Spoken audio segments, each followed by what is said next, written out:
ini ada kabar terbaru terkait kasus Jessica Wongso.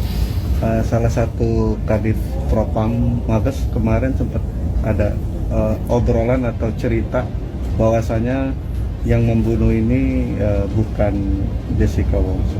Menanggapinya gitu? Saya belum dengar tuh. Ada itu. Resmi Kadif Propam sekarang ini? Mantan Kadif Propam yang dulu. Sebelumnya. Iya. Kalau ada mau begitu. Dulu kan masih satu yang nanganin kasusnya bersama Pak Krisna Murty. Mengejutkan, mantan Kadif Propam yang diduga adalah Ferdy Sambo menguak kebenaran bahwa sebenarnya bukan Jessica Wongso yang membunuh Mirna. Hal itu terungkap ketika wartawan mewawancari Otto Hasibuan. Wartawan sempat menyebut nama berinisial S yang merupakan mantan Kadif Propam dan termasuk mantan anak buah dari Krisna Murty ketika menangani kasus Jessica. Publik pun menduga kuat bahwa Sambo adalah sosok yang mengatakan bahwa Jessica sebenarnya bukan pelaku pembunuhan. Oh, Jadi anak buahnya dulu. anak gue juga ngomong gitu. Wah, kali itu benar, wah luar biasa ini. Kalau boleh dia mau bersaksi maunya kan, ya karena kan saya sudah katakan saya meyakini betul bahwa bukan Jessica Wongso yang melakukan pembunuhan gitu kan. Bahkan kalau saya direncana hari Jumat kalau salah ini kita sudah melakukan legal action ini. Kami tim yang ribuan orang itu nanti akan melaporkan seseorang yang terlibat di dalam perkara itu, yaitu salah satu diantaranya adalah yang menyembunyikan barang bukti CCTV. Itu hari Jumat akan kita laporkan ke Mabes Polri. Mabes ya? Ya, kita akan laporkan itu. Jadi kita akan berangkat kan, seperti saya janjikan, ini kita tidak biarkan kan. Jadi semua orang-orang yang diduga melakukan kejahatan di dalam kasusnya Jessica Wongso itu akan kita laporkan supaya terungkap.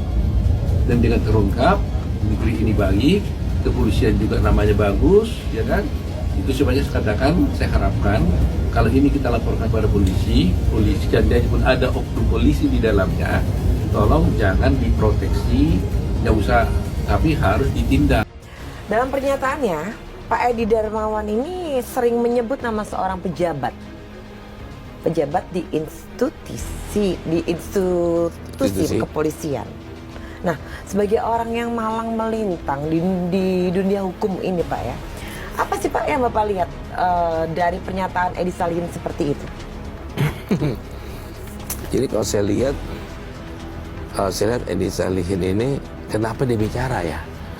Kan ada humasnya dari Mabes Polri ya, atau dari Polda. Kenapa dia bicara terlalu panjang dalam penjelasan itu? Saya nggak ngerti kenapa, atau mungkin dia panik atau tidak. Ya kan nggak tahu ya. Itu terserah lah Pak Edi menyatakan begitu. Kalau melihat saya, ya kan banyak keselionya, banyak salahnya dia ngomong. Banyak keselionya, ya kan. Terakhir dia nggak mau bicara, akhirnya bicara kemarin. Oke Pak. Ya, dengan bicara minta maaf, tetap ada warning. Ya kan, jadi kita tertawa. Ini ada yang nyuruh nih kayaknya nih. Karena dia baca. Benar. Jadi skip begitu. Nah, artinya saya bilang, waduh, saya bilang nih, ini keselio lagi, saya bilang begitu. Nah, kita jadi tambah yakin, ya kan, tambah yakin. Makanya dengan nanti ketemunya dengan PK ini, ya, dengan opung ini, ya, kita akan bisa membuktikan, gitu loh. Dan saya yakin Jessica tuh akan bebas murni. Ini ada hubungannya sama kasus Subang. Kenapa seperti itu? Nah, kita dengar aja kasus Subang ya. Kalian pokoknya dengerin di kasus Subang nih. Ini pasti kalian connect. Lalu kasih singkat sedikit ya. Jadi di kasus Subang tuh ada Ibu Tuti sama Amelia. Ini meninggal dunia di dalam mobil Alphard. Nah, 2 tahun dicari siapa pembunuhnya. Ternyata pembunuhnya adalah suami sendiri. Nah, kenapa dia bisa membunuh anak istrinya? Oke. Dengar ya. Nih. Drama Pak Yosep tangannya gemeteran sebelum jadi tersangka. Dan sekarang adalah wawancara dari anak kandung Pak Yosep alias kakak dari Amelia yang meninggal dunia. Dengerin wawancaranya. Ini Yoris beserta istrinya Yanti. Namanya Yoris. Saya turut berduka atas apa yang terjadi. Saya ingin bertanya, termasuk juga keprihatinan saya. Hubungan Mas Yoris dengan ayah Pak Yosef nggak harmonis sejak kejadian ini. Iya. tidak harmonis. Kenapa? Karena mungkin ya kalau misalnya ketemu Bapak itu suka minta uang. Kan Bapak punya banyak keuntungan misalnya dari yayasan dan lain sebagainya. Bisa main golf, bisa membelikan mobil ibu, mobil mahal. Enggak sih itu. Jadi waktu terakhir itu kan yang ngelola itu saya, bukan Papa. Pengelola yayasan Anda. Oke. Sama Amel sama Mama. Lalu Pak Yosef Hanya sebatas cuma mengontrol aja nih. kontrol, tapi dapat bagian keuntungan dari Tidak, itu. udah di-cut sama Mama karena Papa itu boros orangnya itu. Papa boros. Cuma kalau misalnya Papa minta uang sedikit untuk transport, Iya. terus untuk baju dari Mama langsung. Termasuk juga untuk hidup dengan istri mudanya. Istri Kayaknya mudanya. enggak deh. Kan untuk sehari-hari bagaimana? Kan sehari-hari tinggal di mana? Tinggal di tempat ibu atau tinggal di tempat istri mudanya? Ya balik sih. Istri mudanya kan butuh uang juga. Dari mana uangnya? Ya, saya nggak tahu itu, nggak tahu. Menurut kepolisian tidak ada pintu yang rusak. Tidak ada pintu yang Artinya, rusak. Orang yang diduga melakukan pembunuhan, sang pelaku Sang pelaku memiliki kunci. memiliki Siapa kunci. yang megang kunci rumah? Papa sih. Papa. Papa. Bapak. Saya bertanya bapak tapi hanya ibu.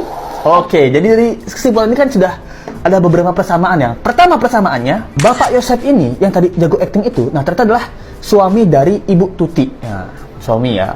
Dan ayah kandung dari Amelia. Suami dari Ibu Tuti dan ayah dari Amelia. Wah, perkaranya adalah apa? Karena Pak Yosef ini tuh punya istri muda. Waduh, istri muda. Nah, dan permasalahan uang. Waduh, ini menjadi sasaran netizen ya. Kenapa? Karena kalau dicocokologikan, nah 2 tahun ini Pak Yosef ini susah ditemukan sebagai pelakunya gitu. Apa yang ingin Pak Yosef sampaikan kepada pelaku pembunuhan itu? Semoga kalau dia sadar untuk menyerahkan diri. Menyerahkan diri. Buat saya, kalau tidak terungkap, tetap masa sakit. Nah, menyerahkan diri. Kuncinya menyerahkan diri. Nah, kenapa Pak Yosef ini ketangkap? Nah, jadi Pak Yosef ini melakukan tindakan pembunuhan nggak cuman sendirian. Dia bersama rekan-rekan lainnya. Nah, di sini tersangkanya ya, itu ada Danu. Itu keponakan dan sepupu korban. Keponakan ya. Nah, lalu ada Yosef, suami dan ayah korban. Suami dan ayah korban. Nah, lalu ada Mimin, istri muda Pak Yosef. Nah, ada Arigi Reksa, anak tiri Pak Yosef. Abi, anak tiri Yosef. Nah, berarti kan Danu ini alias keponakannya itu setelah 2 tahun dia menyerahkan diri ke kepolisian. Dia bilang bahwa, Pak, saya udah gak kuat lagi. Saya merasa bersalah selama 2 tahun ini. Nah, akhirnya dia menyerahkan diri. Nah, kenapa sebelumnya dia nggak menyerahkan diri? Menurut kabar yang beredar, Danu tidak menyerahkan diri karena takut dirinya dihabisi juga sama pelaku alias Pak Yosef. Nah, dapat nggak benang merah? Kenapa tiba-tiba Danu menyerahkan diri di saat kasus Jessica dan Mirna sedang naik-naiknya? Loh, kenapa ya? Nah, karena 2 tahun dia memendam ini, merasa bersalah gitu. 2 tahun coy. Tersangka pembunuhan Brigadir J, Ferdi Sambo, disebut publik memiliki andil dalam kasus kematian Mirna Salihin. Sambo diduga memiliki peran penting di dalamnya. Dalam sebuah pernyataan, Jessica menyebut mantan petinggi kepolisian, Krisnamurti, memaksanya untuk mengaku membunuh Mirna. Kendati sebagian publik meyakini bahwa Jessica Wongso memang tidak bersalah, alias menjadi kambing hitam oleh oknum tertentu, sebagian menyebut gambaran dalam film dokumenter itu dalang yang membuat Jessica dinyatakan tidak bersalah tidak lain karena Ferdi Sambo. Saat kasus Mirna, Ferdi Sambo menjabat sebagai Wakil Direktorat Reserse Kriminal Umum Polda Metro Jaya. Ia bekerja sama dengan Krisnamurti yang saat itu menjabat Direktur Reserse Kriminal Umum di Reskrimum Polda Metro Jaya dengan pangkat Kombes. Setelah proses penyelidikan yang dilakukan Ferdi Sambo, Jessica Wongso ditetapkan sebagai tersangka utama dan dijatuhi vonis hukuman 20 tahun penjara dalam dakwaan pembunuhan berencana. Kuasa hukum dari Jessica Wongso, Otto Hasibuan, juga menegaskan akan melaporkan ayah Mirna dan pihak-pihak yang berbuat curang di kasus Jessica, tak terkecuali para oknum kepolisian dan penegak hukum lainnya yang terbukti terlibat melakukan kecurangan dalam kasus Jessica. Otto mengaku sudah mengumpulkan bukti-bukti konkret untuk melaporkan semua pihak tersebut.